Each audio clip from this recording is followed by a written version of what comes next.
Jadi masih dalam tataran yang wajib ya.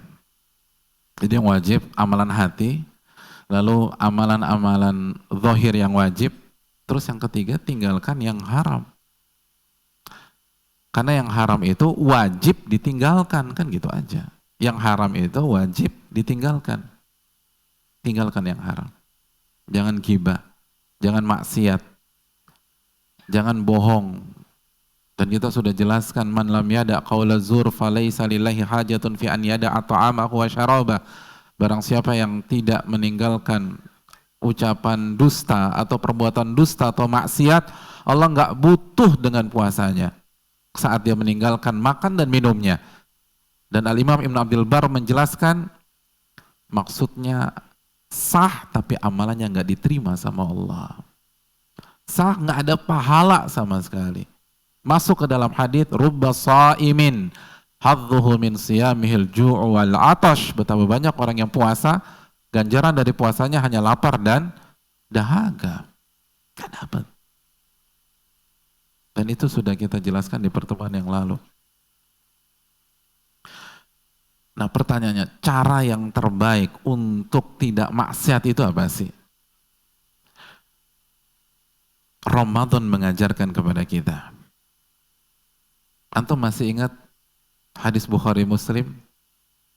Ketika Nabi bercerita tentang orang yang berpuasa, kata Nabi SAW, apabila ada seseorang yang mencelanya, au qatalahu, atau ngajak dia berperang, berantem, ribut, apa respon orang yang berpuasa? Hah? Respon orang yang berpuasa apa? Tunggu azan maghrib? Hah?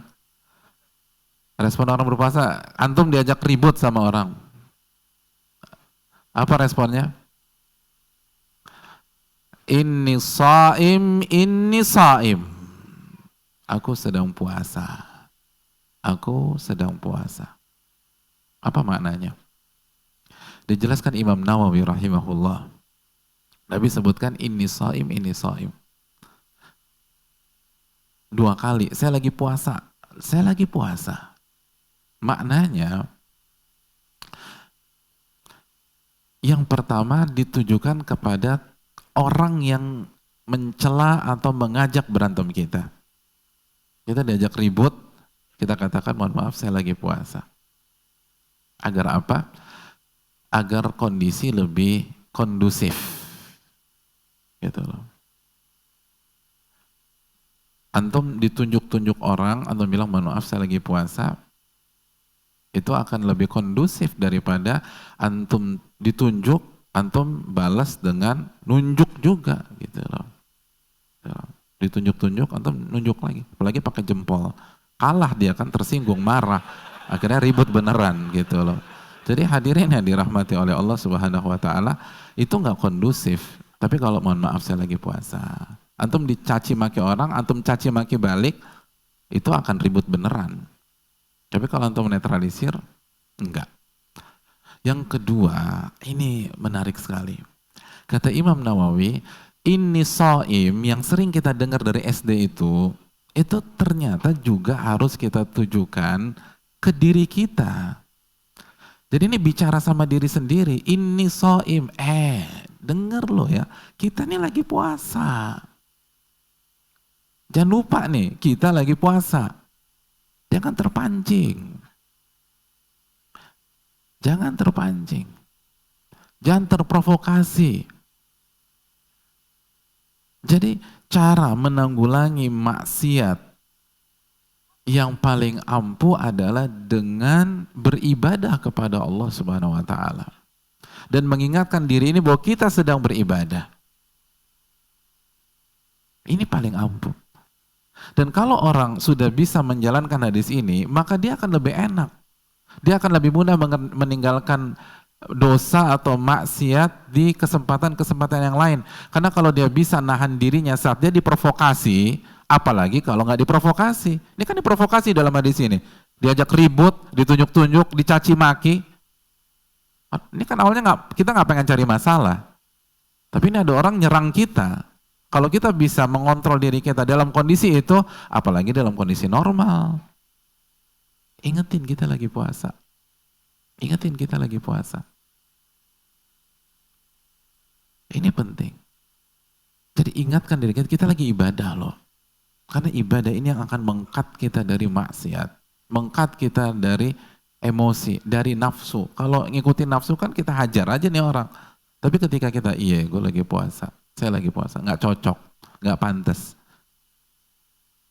Udah tenang, tenang, hilang udah, nafsu hilang. Makanya kan masih ingat kan pelajaran kita, kapan orang bermaksiat itu, saya masih ingat. Pelajaran Tadkiratus Sami, orang maksiat itu pas kapan? Hah? Hah? Antum? Iya betul, saat nafsu bergabung dengan lalai. Nasi anak masih ada nggak ya? Nasi masih ada? Oh, masih ada, boleh dapat. Kasih, syukron. Jadi maksiat kan kata Al-Hafidz Ibnu Rajab, ketika nafsu bergabung dengan lalai. Nah ini tadi, kita nafsu nih. Biar nggak lalai apa? Bicara sama diri kita, inget loh, Anda tuh lagi ibadah, kita lagi puasa. Ini puasa ibadah yang mulia. Oh luar biasa. Ini poinnya. Ingetin. Kita mau maksiat inget, ajak bicara, jangan sampai lalai. Itu poinnya. Itu poinnya. Karena susah kalau hanya kan ngerem nafsu itu agar nggak lalai. Ketika seorang kenapa seseorang laki-laki misalnya memperkosa wanita yang tampil buka-bukaan?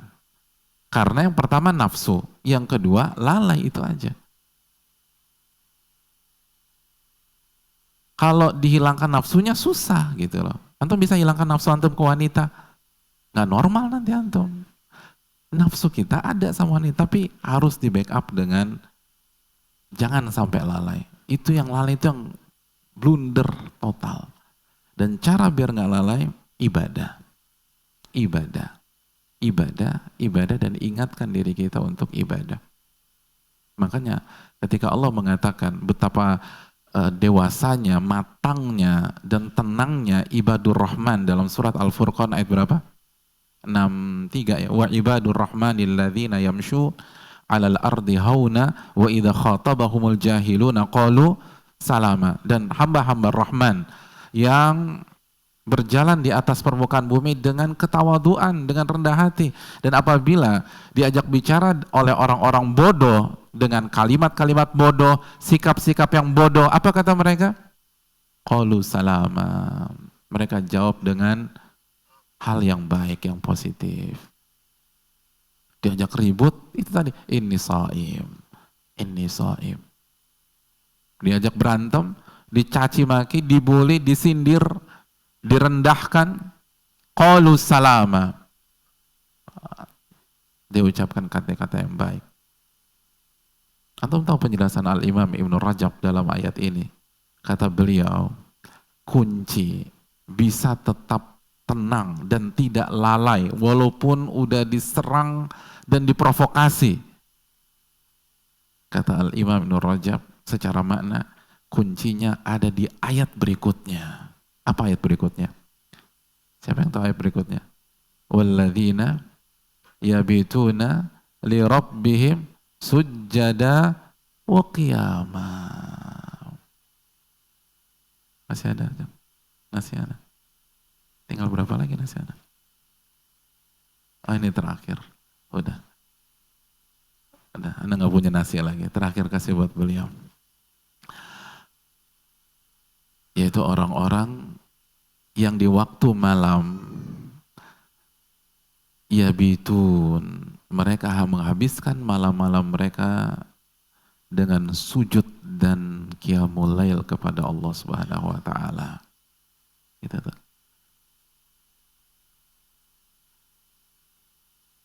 Kata para ulama, kemampuan kita mengatakan tidak pada maksiat,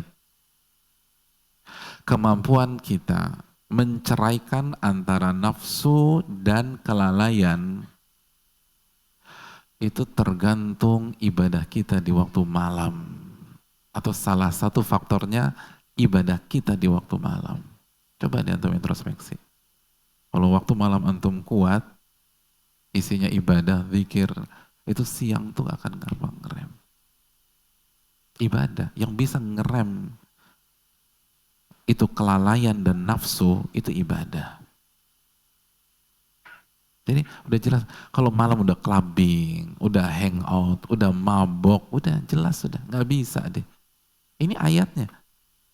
Walladzina yabituna li rabbihim sujjada wa qiyamah. Jadi tinggalkan yang haram di Ramadan. Dan kalau yang mubah aja bisa, masa yang haram nggak bisa?